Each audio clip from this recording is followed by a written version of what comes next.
ഇല്ലാത്ത കാര്യമുണ്ടാക്കി നമ്മുടെ നാട്ടിലുള്ള അമ്മമാർ, അച്ഛന്മാർ, പെങ്ങന്മാർ, അല്ലെങ്കിൽ ഭാര്യമാർ, അല്ലെങ്കിൽ കുട്ടികൾ അവരൊക്കെ പാനിക്കാക്കാണ്ടിരിക്കുക.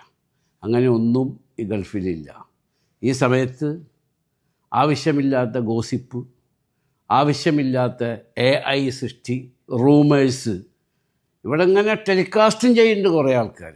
എന്നോട് ഒരുപാട് ആളുകൾ വിളിക്കുകയും മെസ്സേജ് അയക്കുകയും പല മീഡിയ ദൃശ്യമാധ്യമ സുഹൃത്തുക്കളൊക്കെ വിളിക്കുകയൊക്കെ ചെയ്യുന്നുണ്ട്.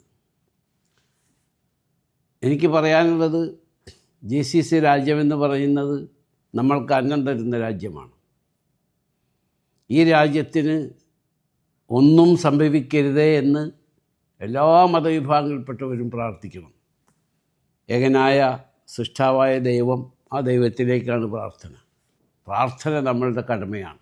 ഈ രാജ്യങ്ങൾക്ക് വേണ്ടി, ഈ രാജ്യത്തിലെ ഭരണാധികാരികൾക്ക് വേണ്ടി.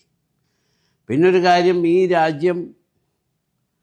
രാജ്യത്തിന് എന്ത് സംഭവിച്ചാലും അതിനെ പ്രതിരോധിക്കേണ്ട കഴിവും പ്രാപ്തിയും തൻ്റെ ഇടവും ബുദ്ധിയും സമ്പത്തുമുള്ള GCCയിലെ ഭരണാധികാരികളാണ്, ഗവൺമെൻറ്റാണ്.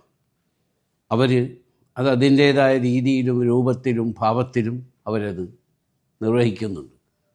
ഈ രാജ്യത്തെ പ്രൊട്ടക്റ്റ് ചെയ്യുന്ന എല്ലാ കാര്യങ്ങളും ഇവിടുത്തെ ഭരണാധികാരികളും രാജാക്കന്മാരും ഷേഖുമാരും പ്രസിഡൻറ്റുമാരും എല്ലാവരും ചെയ്യുന്നുണ്ട്. അപ്പോൾ നാട്ടിലുള്ളവർ തീർച്ചയായിട്ടും ഓരോ കുടുംബത്തിൽ നിന്നും ആരെങ്കിലും ഒരു ബന്ധു ഗൾഫിലില്ലാണ്ടിരിക്കില്ല. അവരൊക്കെ വളരെയധികം വറീഡാണ്. ഈ സമയത്ത് ആവശ്യമില്ലാത്ത ഗോസിപ്പ്, ആവശ്യമില്ലാത്ത AI സൃഷ്ടി, റൂമേഴ്സ് ഇവിടെ ഇങ്ങനെ ടെലികാസ്റ്റും ചെയ്യുന്നുണ്ട് കുറേ ആൾക്കാർ. പ്രത്യേകിച്ച് മലയാളം മീഡിയ വളരെ അഗ്രസീവാണെന്നിപ്പോൾ ഇന്ന് കാലത്ത് ഞങ്ങൾ ഒരു മീറ്റിങ്ങിൽ വെച്ചൊരു ഉയർന്ന ഗവൺമെൻറ് ഉദ്യോഗസ്ഥൻ പറയുന്നു. Why only Malayalam media is aggressive? ഞാൻ പറഞ്ഞു, your excellency, from each house there will be 1 or 2 people working in Gulf. That's why they want to know what happening. അപ്പോൾ സത്യസന്ധമായുള്ള റിപ്പോർട്ട് ചെയ്യുക. ഇവിടുത്തെ ഗവൺമെൻറ്, ഈ GCCയിലെ ഗവൺമെൻറ് വളരെ ശക്തമായി അത് നിരീക്ഷിക്കുന്നുണ്ട്. പിന്നെ ഇത് കുറച്ച് നാൾ നീണ്ടുപോയാൽ ഭക്ഷണം സാധനം എന്തായിരിക്കും, അതിനെപ്പറ്റിയൊന്നും ആരും വറിയണ്ട. അതിനൊക്കെ ഇവിടുത്തെ ഭരണാധികാരികൾ അതിൻ്റേതായ എല്ലാ പ്രിക്കോഷനും എടുത്തിട്ടുണ്ട്. ഞങ്ങളുടെ കമ്പനി ലൂലു അഷ്വർ ചെയ്യുന്നു, അങ്ങനെ ഒരു ഷോർട്ടേജ് ഒന്നിനും ഉണ്ടാവില്ല. ഈ പരിശുദ്ധ റമദാനാണ്, മീറ്റിനൊരു ഷോർട്ടേജ് ഇല്ല, വെജിറ്റബിൾസിന് ഷോർട്ടേജ് ഇല്ല, മറ്റൊരു ഫുഡ് സ്റ്റെപ്പുകൾക്കും ഒരു ഷോർട്ടേജ് ഈ GCCയിലില്ല. എല്ലാ ബിസിനസ്സുകാരുടെയും ഇതേ രീതിയാണ് അവർ നമ്മളൊക്കെ സ്റ്റോക്ക് ചെയ്തിട്ടുണ്ട്. ഇത് ഞാൻ പറയാൻ കാരണം, ഒരുപാട് ആവശ്യമില്ലാത്ത ന്യൂസുകൾ വാട്സപ്പിലും അതുപോലെ സോഷ്യൽ മീഡിയയിലും അതുപോലെയുള്ള മീഡിയകളിലൊക്കെ വരുന്നുണ്ട്.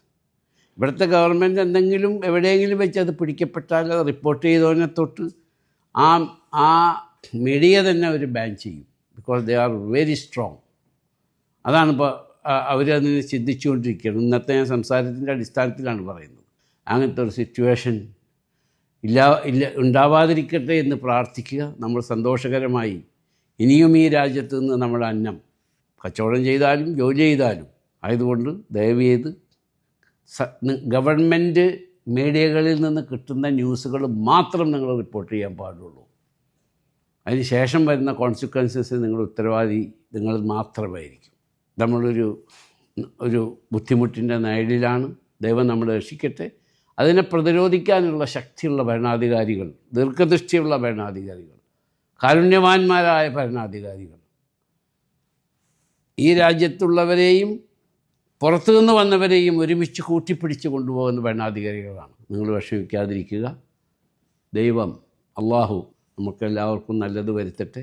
ഇനിയും ഈ രാജ്യത്ത് നിന്ന് നമുക്ക് അന്നം നാട്ടിലേക്ക് കിട്ടുന്ന കാശ് അയച്ച് നിങ്ങൾക്കും കുടുംബത്തിനും ജീവിക്കാനുള്ള സൗകര്യം ദൈവം ഉണ്ടാക്കി തരട്ടെ എന്ന് പ്രാർത്ഥിക്കുന്നു. എല്ലാവർക്കും റമദാൻ ആശംസകൾ.